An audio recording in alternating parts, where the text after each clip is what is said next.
Was 2017 the best year for GTA Online? That's the question, or that's the discussion I want to have with you guys in this video. So hopefully you guys do enjoy. Now, as always, leave your thoughts in the comment section. But 2017 was very good for GTA Online. Now, to refresh everyone's memory, 2017 actually didn't start off too hot. If you guys remember, we waited an insanely long time for some new DLC after Import and Export came out at the end of last year in 2016. And the only DLC we got at the beginning of the year was the Cunning Stunts, or whatever it was like the second edition of the Cunning Stunts. And not many people liked it. It really didn't add much new to the game, and the stuff it did add wasn't really that fun. So for the first like 6 months of 2017, a lot of us were very frustrated because there was nothing new. But then that all changed when the gunrunning update came out in June. This thing is what kickstarted what I think could be the best year GTA Online has had. Gunrunning brought so many cool things to the game. It brought bunkers, one. It actually added something to the map, two. It gave us a pretty decent way to make money in addition to the Import and Export DLC. It also added some of the best and most useful vehicles to the game. The MOC cab, the Oppressor, the APC tank, the list goes on.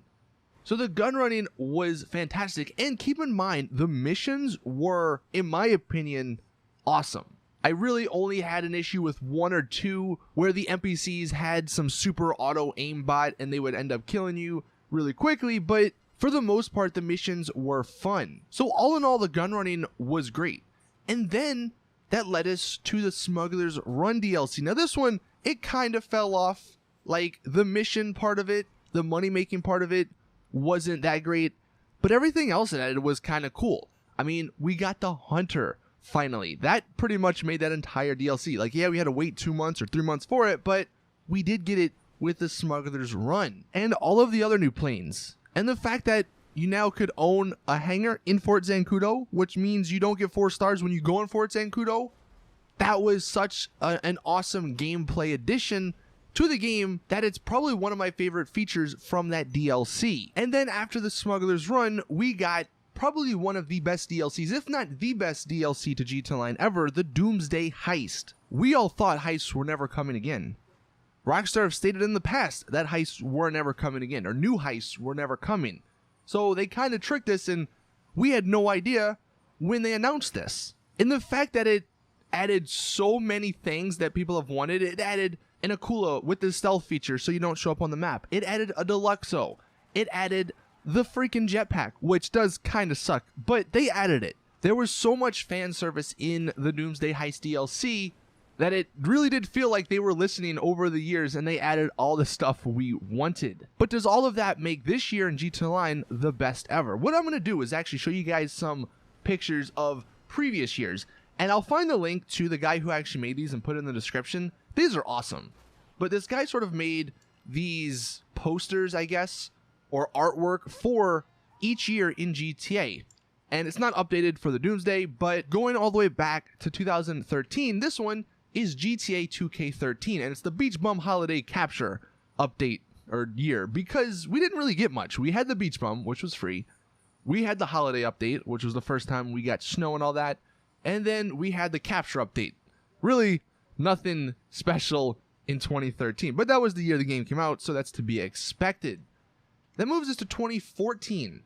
This one was the year we started to get all the DLCs. We had the Hipster DLC, the Valentine DLC, the Flight School DLC, and the Business DLC. Now, the Flight School update, that was a complete letdown. Everyone thought it was going to be so epic and so cool.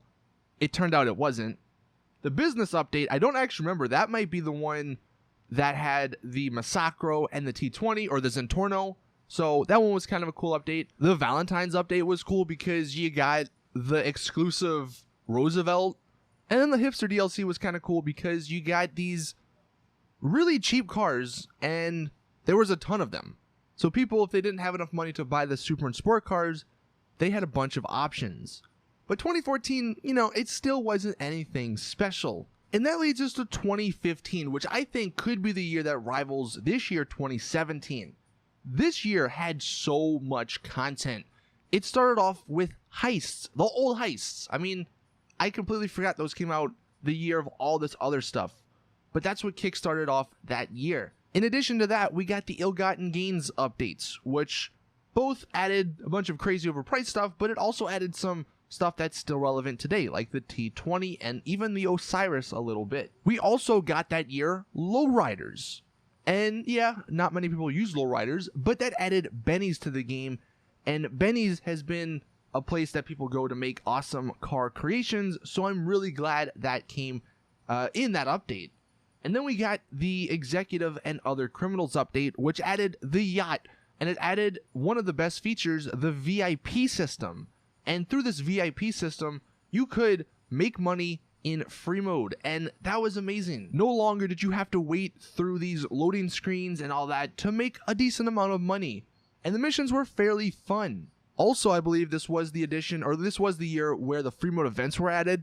Those have kind of fallen off the map. I haven't really seen those too often, but those weren't something that took away from the experience. If anything, it just added a little, bit every now and then when you get them in the game. So 2015 really did have everything. I mean, pretty much all this stuff is still relevant today. Bennies, the old heist, you still play that for money. The executive and other criminal stuff in the VIP and the yachts, the T20 in the ill-gotten gain update. So 2015 could be the year that rivals 2017. And then that takes us to 2016. This was a year that was very good, but in hindsight, looking back on it, it kind of took a step back. So he says it's the Bikers Cunning Adventures in Finance and Export. So yeah, we had the Bikers update, which wasn't that great. I mean, it was kind of cool at the time because it was something different, but the missions suck, the work, the businesses suck. Really, the only cool part about that update were the bikes and maybe the outfits.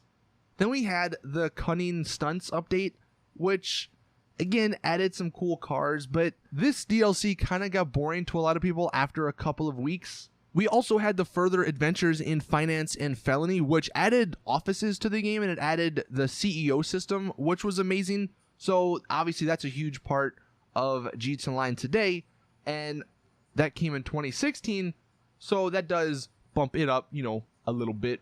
And we also got the Import and Export DLC, which is probably one of my favorite DLCs to date. I think maybe the Doomsday Heist may top it, but Import and Export is amazing. The fact that we're now making money by driving cars, like something you would expect in a GTA game, was just phenomenal. And the missions were fun, you made a lot of money, and overall a ton of people were happy with that DLC. So 2016 did have a lot going good for it, but it did also have some negatives. And then I showed you guys already 2017, but we had the Smugglers run, the second Cunning Stunts update, the gun running, and the Doomsday Heist. One thing I've seen mentioning this artwork, it's almost like each year could be its own game. I think that's what the whole inspiration behind this was.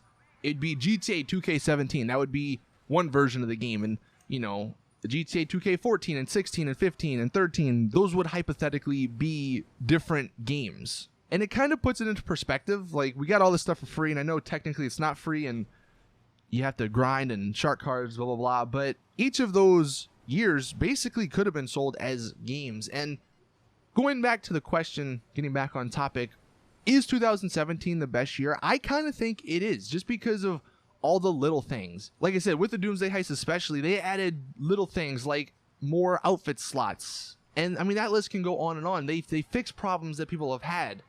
Now, there are some negatives, and I don't want to touch on these too much, but like the Smugglers Run DLC, that was so overpriced, a ton of people hated it. And the gun running, it added the research.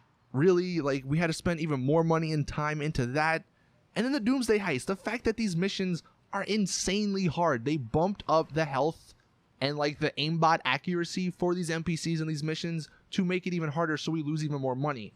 Like, despite all that stuff, I still do think this year was the best. And I'm sure what I'll see in the comments, because this is a valid argument, Rockstar have ruined GTA. If you don't like where GTA's been, obviously you're not going to think 2017 was a good year, because it basically made the game into a war zone.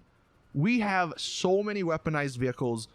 I mean, freaking Orbital Strike. Really? Like, did they have to add that? Probably not, but they did. And that's what's now in GTA. So, unfortunately, yeah, if you don't like that sort of stuff, then you're not going to like this year. But yeah, I'm sort of curious to hear, like I said at the beginning, what your guys' opinions are. What year do you think was the best in GTA Online? Just because I thought it was fitting since we're wrapping up 2017, heading into 2018.